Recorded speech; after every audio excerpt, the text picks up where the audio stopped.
अस्सलाम वालेकुम नाजरीन नाजरीन लाइव शो के दौरान महर बुखारी ने राना तनवीर की ऐसी चित्रौल की जो कि करनी चाहिए थी। नवाज ग्रुप ये कहता है कि अभी भी इमरान खान के लिए सहूलतकारी हो रही है। जिस तरह उनके केस को ट्रीट किया जा रहा है, सहूलतकार अभी भी इमरान खान के लिए काम कर रहे हैं। और दूसरी तरफ किस सियासी दबाव के तहत रात गए अदालतें खुलती रहीं और एयरपोर्ट पर ही अदालती हाजिरियां लगती रहीं। और आप इलेक्शन कैंपेन क्यों नहीं कर रहे? क्या आप अदारों के झुकाव को देखना चाहते हैं? तो दोस्तों सुनते हैं गुफ्तगू, उसके बाद बात करते हैं। आपको लग रहा है कि आज भी इमरान खान को सहूलतकारी उनकी हो रही है?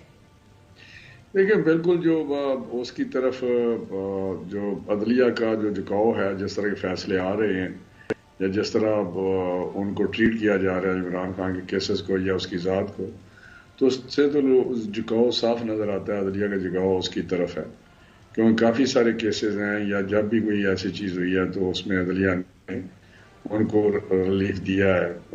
उसमें उनको बिल्कुल उनकी तरफ थोड़ा सा सॉफ्ट चीज़ें हुई हैं। अभी पिछले दिनों में जो इनका इंटर पार्टी इलेक्शन का मसला था या सिंबल का मसला था, तो उन्होंने बड़ी सोच विचार के बाद पेशावर हाई कोर्ट को सिलेक्ट किया और वहाँ पे गए। और वहाँ पे जिस तरह का, जिस उजलत में, जिस जल्दी में और जिस तरह का फैसला हुआ बगैर इलेक्शन कमीशन को नोटिस दिए, वो भी आपके सामने है। जब एक साबिक वजीर आजम को रिलीफ दर रिलीफ मिल रहा है, तो दूसरे साबिक वजीर आजम पर तोशाखाना के बाद 190 मिलियन पाउंड केस में भी फर्द जुर्म के लिए भी 17 जनवरी की तारीख मुकर्रर कर दी है। मगर फिर भी आपको लग रहा है कि तराजू और उसका पलड़ा जो है वो अभी भी इमरान खान की तरफ ही झुका हुआ है। 7 माह हो गए 9 मई के वाक़े को। लेकिन मुझे बताएं कि अगर मिलिट्री कोर्ट्स भी हों और उसमें ट्रायल भी हो, इस तरह ट्रायल होते हैं मिलिट्री कोर्ट्स में? मैं तो हैरान हूँ कि अभी तक मेरा हाल शायद प्रोसिक्यूशन ने उनका चलान भी सबमिट नहीं किया।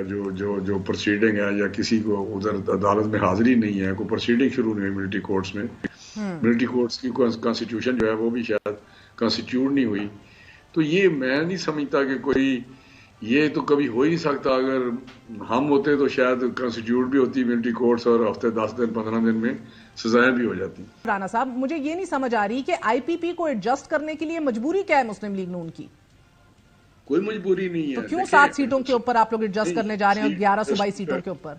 इलेक्शन यहाँ पार्लियामानी सिस्टम में जहाँ कॉन्स्टिट्यूंसीज हैं वहाँ पे सीट एडजस्टमेंट जो है ये एक नॉर्मल प्रैक्टिस है। सर, आपने अपने तगड़े उम्मीदवार हैं आप लोगों के, आप लोग उन हलकों के अंदर भी इन्हें एडजस्ट कर रहे हैं। मैं तो समझने से कासिर हूँ।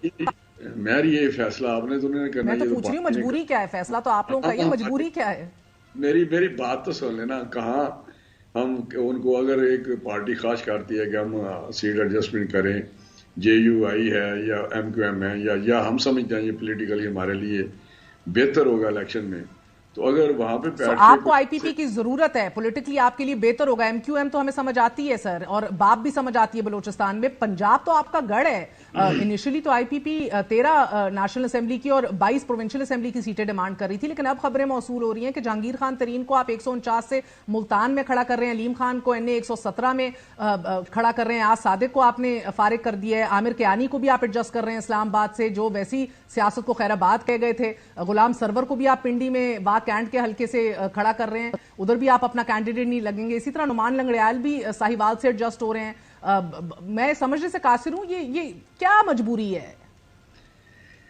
मजबूरी नहीं है, ये एक पॉलिटिकल अरेंजमेंट होती है और मैं समझता हूँ इसमें कोई हर्ज नहीं है। अगर कुछ ऐसी हल्के मारे हैं जहाँ पे हम किसके दबाव के तहत ये पॉलिटिकल अरेंजमेंट हो रही है? नहीं है, प्लीज आप समझने की कोशिश करें। अगर मैं कहना नहीं चाहता, कुछ हमारे हल्के हैं, मसलन नुमान लंगड़ियाल हैं, वो एक स्ट्रॉन्ग कैंडिडेट हैं, इलेक्टेबल हैं। अगर वहाँ पे हम समझते हैं कि सीट शायद हमारी नहीं निकल सकती, तो हम वहां पे किसी को एडजस्ट करने में कोई हर्ज नहीं है। जो सीट सेकंड एक बात, टिकट आपके कब तक फाइनलाइज हो जाएंगे? बिकॉज अब तो पीटीआई जिसको इतना दीवार से लगा के पिसा जा रहा है, ना उनके पास बल्ला है, ना उनके प्रपोजल सेकेंडर सबको उठवा लिया गया, किस तरह कुचला गया, किस तरह वो प्लान B, C, D पे पहुंच गए हैं। आप लोग वो कह रहे हैं हम 12-13 जनवरी को अपनी फाइनल लिस्ट दे देंगे। आपकी लिस्टें कब आ रही हैं सर? हमारे भी इंशाल्लाह एक आध दिन में आप देखें कि फाइनल कर लिया, कुछ हल्के रह गए हैं। कल मेरा मियाँ साहब करेंगे, बड़े मियाँ साहब, मियाँ नवाशी साहब, तो मेरा कल शाम तक या हो जाएगा सारा सिलसिला क्लियर, आपको पता चल जाएगा। ताहयात ना अली का रुकावट भी खत्म कर दी गई, रेड कार्पेट भिज गया, अब तो वो फिर भी कमरों से बाहर नहीं आप लोग आ रहे। अगला बड़ा जलसा कब है सर?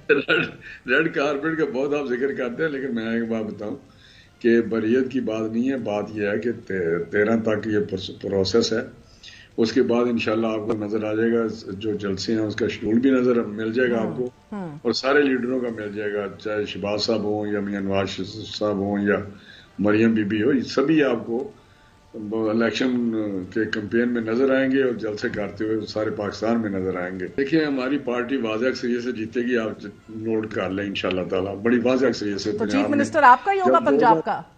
मेरी बात आप तो बात ही सुनती। सर मैं तो सिर्फ ये पूछ रही हूँ कि पंजाब की चीफ मिनिस्टरशिप अपने पास ही रखेंगे, अलीम खान साहब का कोई चांस है?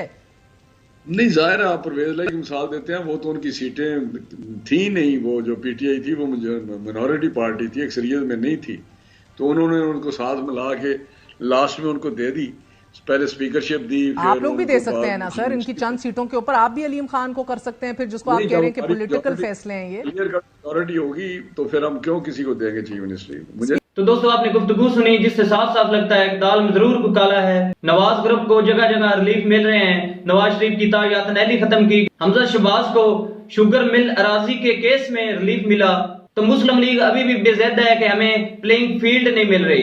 मुस्लिम लीग नून का मंशूर सामने आया है कि लेवल प्लेइंग फील्ड का तकाजा दो तरफा किया जा रहा है। इमरान खान ने अपने आर्टिकल में लेवल प्लेइंग फील्ड का शिकवा किया है।